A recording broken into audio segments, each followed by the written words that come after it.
মই এটি ভূপেন্দ্ৰ সংগীত পৰিৱেশন কৰিম। ৰাধা চূড়াৰ ফুল গুজি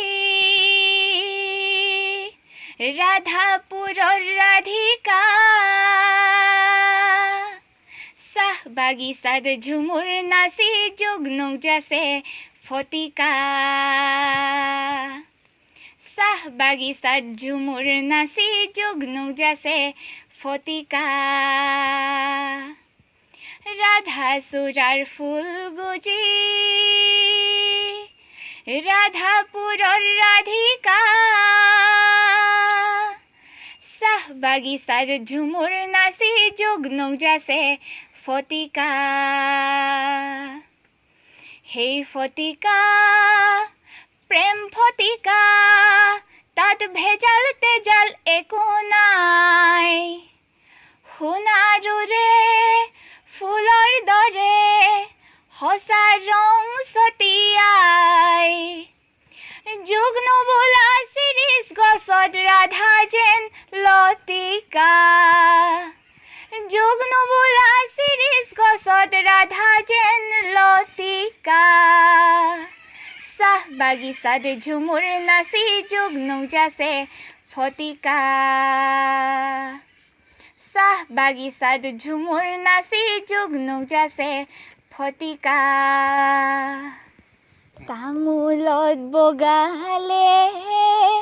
বাৰীৰ যা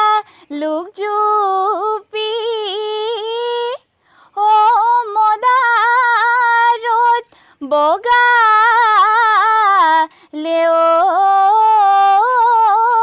পান হায় এদিনে দেখিলে থাকিব পাৰো মই দেখিলেহে থকাটো টান। মই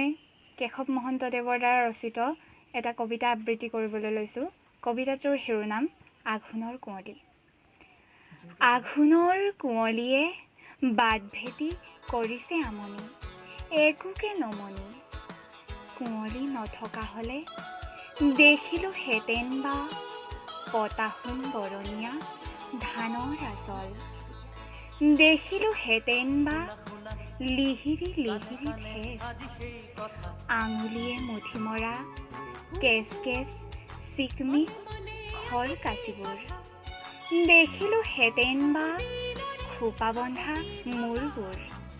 ওপৰলৈ তুলিবৰে সময় নোপোৱা অলপ দূৰৰ পৰা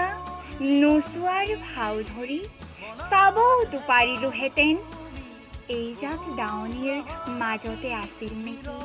সেউতী মোৰ আঘোণৰ কুঁৱলীয়ে বাট ভেটি কৰিছে আমনি একোকে নমনি।